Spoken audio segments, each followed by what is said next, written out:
Hey guys, it's Goosebumps Completionist. Today I'm bringing you another classic 90s Goosebumps television show episode review. This episode comes from season 1. It was written by Michael Short and directed by David Wary Smith. And the episode in question is My Hairiest Adventure. Now I have here the Blob They Date Everyone on DVD, but on the back it also includes My Hairiest Adventure, so I'll be using this as a point of reference for the review. Oh boy, where do I begin with My Hairiest Adventures episode? If you're not familiar with this episode, perhaps the Goosebumps community lore, there's a famous YouTuber out there known as JonTron years ago who made a, I guess, 3-part Goosebumps review series where he picked 3 episodes to cover. He picked Ghost Beach, Don't Go to Sleep, and My Hairiest Adventure. To kind of riff into and make content off of, to show off his comedy and to lay into Goosebumps a little bit. But they're very entertaining videos, and pretty much all of the episodes that he chose kind of deserved it. And My Hairiest Adventure is one of those things that I've just never really cared for, book or episode-wise. Recently, I reread the book, and I can appreciate how well written the book was in a lot of ways, and how much I liked Larry and how well written he was in a lot of ways as well. But going from that, which is not necessarily the greatest Goosebumps book ever, if I'm being honest, it's kind of bad, very repetitive, it's very kind of beat over your head about an allegory of it being about puberty and all of that, and how there's a lot of missed opportunity there to make it feel like Goosebumps, or the normal thing to expect out of Goosebumps, I should say. The episode, I think, completely makes it worse in a lot of ways. And I'll get into that in the plot overview, but I have yet to see an episode, in terms of me reviewing these all for the channel, that just completely sucked my soul from my body. I'm going to look you in the eyes. I hate this episode. I absolutely hate it. And I know I'm getting way ahead of myself, but I urge you, if you have never watched Goosebumps, or maybe you heard a lot of bad things about the 90s Goosebumps show, and all the stigma behind it, it's episodes like this that give it the bad reputation, and you should avoid it. Don't watch this piece of crap, ever, unless you're morbidly curious, or maybe you're a completionist, or a diehard Goosebumps fan, or just kids horror aficionado, and you want to experience everything out there, then go ahead. But you're not missing anything. In fact, I think this will change your life for the worse, not the better, after watching it. You're probably better off watching JonTron's review of it, or any other YouTuber's review of this, than actually watching it. And that should tell you a lot. There's my recommendation. I will never recommend this piece of crap to anybody, if I'm being honest. With that out the way, let's start off with the plot overview, without giving too much away. So, because this is a pretty badly made episode, we get introduced to the main character, Larry. He's running away from dogs with some crappy rock music playing. He runs up into a tree, and he's trying to hide from the dogs and avoid them while carrying his guitar as he's heading to band practice. But unlike the book, which has a snowy wintertime atmosphere, we're in the summertime, or perhaps the fall, because budget. And Larry manages to evade the dogs. He runs off to this abandoned house. For some reason, they changed the book from the friend. I think it was the keyboardist of the band. They moved the practice location to an abandoned house, showing kids that it's okay to break into abandoned homes. Okay, Goosebumps and Martin Short, or Michael Short, whoever wrote this piece of crap. So they're practicing in an abandoned house. We meet Larry's good friends. I think it's Lily and 2 other guys. I forget their names at this point, but it doesn't really matter. They're horrible at playing music, and Larry kind of admits in the monologue, because the way this episode is framed is pretty much exclusive in season 1. You'll often find that there's character monologuing or narration throughout the episode, and it's done with ADR. What's funny is the actor who plays Larry in this episode doesn't even provide the ADR for Larry in the episode. It's actually the guy who played Chuck Green, Amos Crowley, in the Haunted Mask episodes that provide ADR here. Uh, but we learned that they're pretty bad at playing music, but they just do it for fun. And one day, when they're having band practice in this abandoned house, they notice randomly on the inside of the garage there's a bottle of Instatan, and they decide to put it on to get Tanner. And Larry's like, I'm not putting that crap on. And his friends call him chicken essentially, and kind of force him to put it on anyway. So he puts it on, and then he kind of pranks his friends, and his friends try to get back at him by maybe spray painting him. And he has a panic attack and like passes out. He wakes up later on. He's in his bed, and this doctor's injecting him with a shot for his allergies that he said early on in his monologue that he has. And his doctor has advised him not to run because in the episode it's unexplained, but as in the book, it explains that he has a pore issue involving his sweat. So his parents are kind of concerned that he's taken his shot early, but the doctor said that he's been active, so it's probably better that this gets taken early, so he feels better. Well, after he gets the shot, the doctor bids farewell, and he's talking he's talking to himself while he's petting his cat, and he looks down at his hand after his cat kind of runs away from him, and he sees that there's some hair sprouting on his hands. And he goes to the bathroom, and he's trying to figure out any way to just drown out the noise. So he turns on the sink, he revs up a pair of trimmers, and he starts humming really loudly. You're telling me that that's not going to cause any suspicion of what's going on? It's just add that on the list of dumb stuff this episode does. Well, anyway, he shaves his arms, the hair goes away. He wakes up the next day, the hair is gone. And he immediately runs into his friend Lily, and he starts asking her questions like, hey, since you put the Instatan on, have you started to grow any body hair? And his friend's like, hairy Larry, hair on his head, hair on his mind, that cringy line. And he's like, all right, well, I guess it's awkward, inside of his monologue, he's telling the audience, I guess it's awkward talking about body hair with a girl, but I feel like I needed to ask the question. Well, they walk over, I think the guy's name is Manny, now that I'm thinking about it. They walk over to his friend Manny's house. They try to ring the doorbell. He's not answering. They enter inside. They notice that the whole house has been vacated. They're wondering what happened to Manny.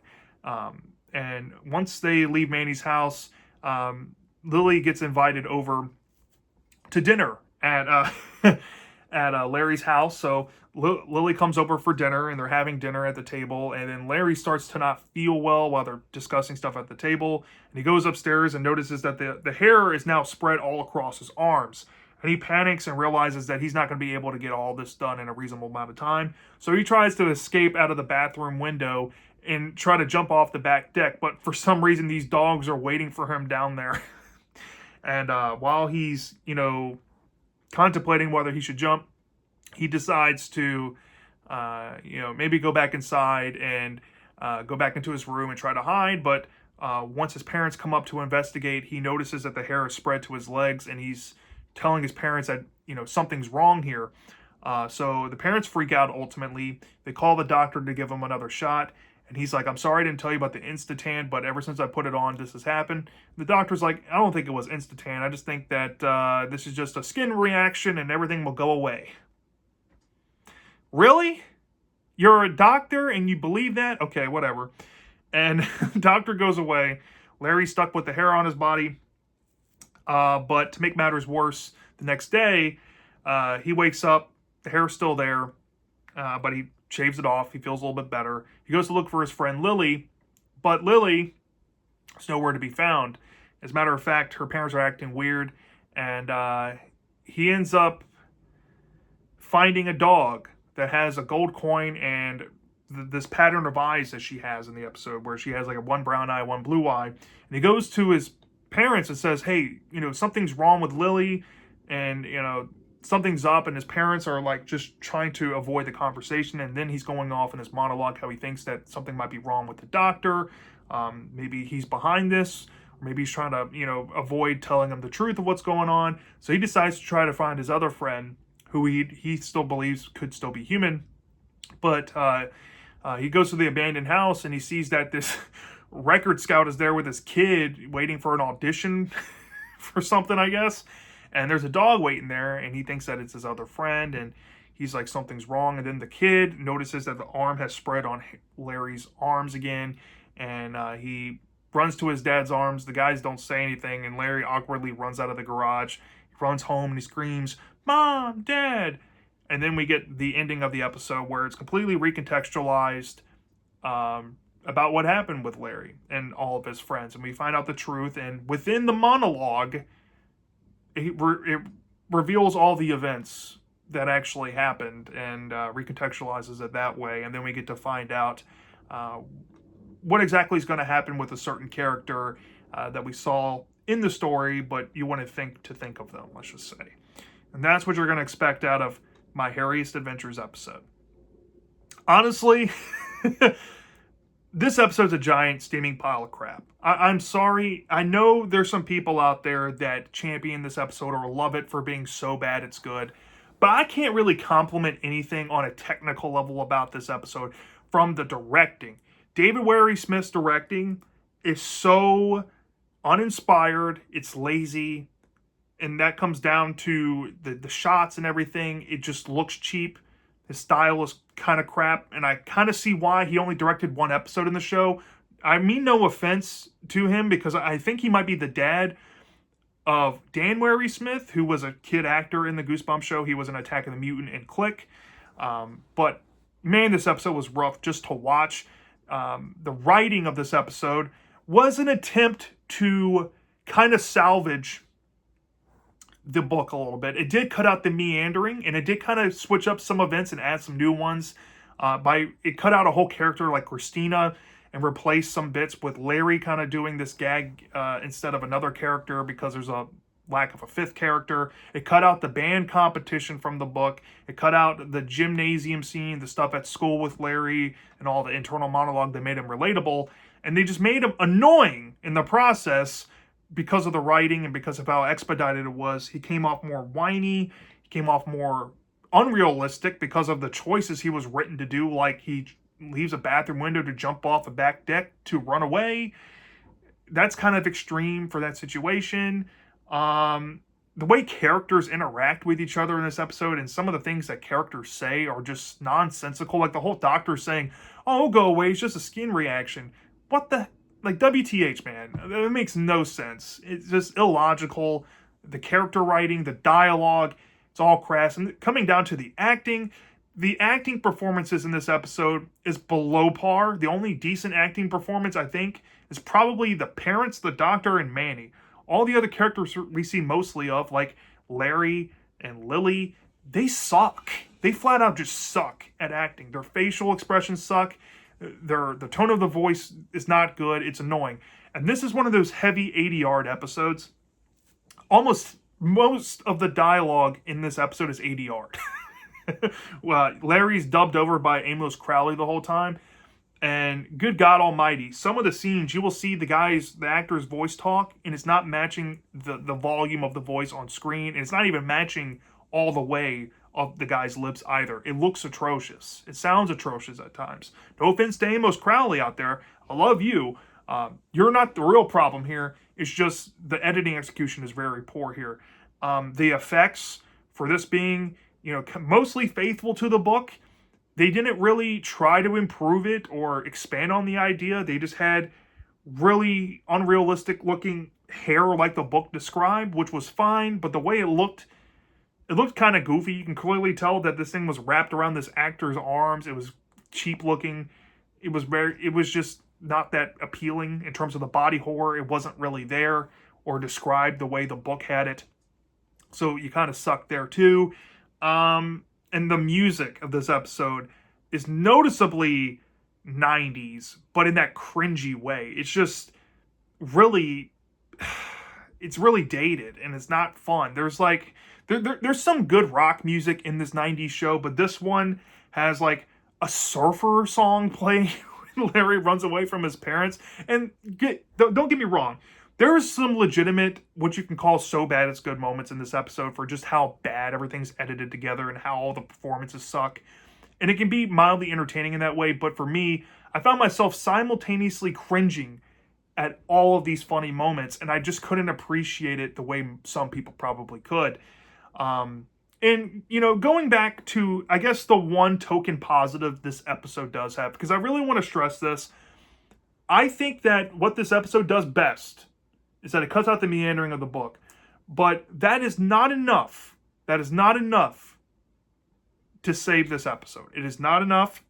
The So Bad It's Good moments are not enough to save it either. I can see why some people might think that this episode's more entertaining than the book. Sure. But you cut out all the realism and I think the great strengths of that book and replace it with the worst things possible. I really have no idea what the show writers or the showrunners were thinking with this episode. I can get, this is season 1. You have some kinks to work out. And trust me, everybody seems to think that season 1 is this like perfect season. No, it's not. My Hairiest Adventure is a clear example of they have a lot of kinks in the chain to work out. And honestly, I don't think they were completely able to ever work out some of these chains with these single length episodes. And while I think the pacing is more appropriate for My Hairiest Adventure, I think it is better paced. There's not I would say, a dull moment in the episode. The moments still aren't that great. It's memorable, but it's memorable for the wrong reasons. It's memorable for how it makes you feel while watching it. And most people who have seen this episode in the community will attest to this. They think this is embarrassing for the legacy of Goosebumps. They think this is just a pitiful episode, and maybe you can find pity and want to give it some love here and there for how it makes you feel, or you maybe might prefer it because you don't like the book whatsoever either. I totally get that too. But for me, I find pretty much zero enjoyment out of this episode wholesale. When I watch it, I'm either stone-faced, I'm zoning off, I'd rather be on my phone. It's hard for me to want to pay attention to this thing, and when I'm paying attention, I'm frustrated the whole time. When it's funny, I'm cringing simultaneously, like I said, and it's not that enjoyable. So, yeah, I mean, this episode has to be one of the worst episodes from the Goosebumps show. I'm not sure if this is the worst for me. I know a lot of people will probably put this over some other hated episodes out there, like the Deep Trouble 2-parter or Attack of the Mutants 2-parter. I've even seen people put this above One Day at Horrorland's episodes and An Old Story and some other episodes, which I really don't get. The only other episodes that I think are pretty much equally hated as this is Say Cheese and Die Again and Teacher's Pet, which is saying a lot because it just speaks on how far this episode fell. This should have been a complete rewrite, if you ask me. They should have just looked at the book and said, let's scrap this, and just made something totally new. This is the type of book that I want to see done in the 90s show, because if you don't know anything about the 90s show, they're known for taking books that had kind of mixed reception or mostly bad reception, and they can tweak it and make it more enjoyable or even better on execution fronts. Now, a lot of people still love to chastise the episodes for the quality of budget and all that, maybe the acting, but functionally, they're better than the books most of the time. And I know some people might disagree with that statement. You can find the books more enjoyable all you want on that, but when we're talking about technical basis and writing, character writing and all that, you can't tell me that the episodes don't often improve the book on those fronts, because they look at the hindsight issues the books had and were able to kind of fix them here and there. They did not bother with this to fix the hindsight issues. As a matter of fact, they kept the book pretty much faithful. They tweaked the things because of budget and made it cheaper. They didn't put any heart and soul into making the thing. The actors didn't bring anything to the table to offer. It's just a terrible package through and through. Honestly, this is one of the eyesores and skid marks in Goosebumps to me. This is an absolute bona fide skid mark if I've ever seen one from Goosebumps. And the only other thing that I think ever have hit this low for me is maybe some short stories like Don't Make Me Laugh or the Deadly Experiments of Dr. Eek, which I gave like 1 out of 5 stars to. And this is pretty much down there. So from a 0 to 5 star basis, y'all, I'm going to give this episode a 1 out of 5 stars. It is horrendously bad. I have no words. Like I said, you can like it if you like it for how bad it is. I'm not going to judge you for it. I totally get it. But I just personally don't like it. You know what I mean? Just when I think about this episode, especially after rewatching it this past time, have no interest to want to watch this thing again. This might get permanently retired. I'm not too sure. But yeah, I feel like if I've seen it once, I'm good. Now that I've seen it multiple times, this is probably like the 8th, 9th, maybe 10th time I've seen it in my lifetime. I'm good officially. So yeah, that's my thoughts on My Hairiest Adventures episode. Let me know down in the comment section if you've seen this before. Do you love this or do you hate this? I'm dying to know, and I'll see you next time.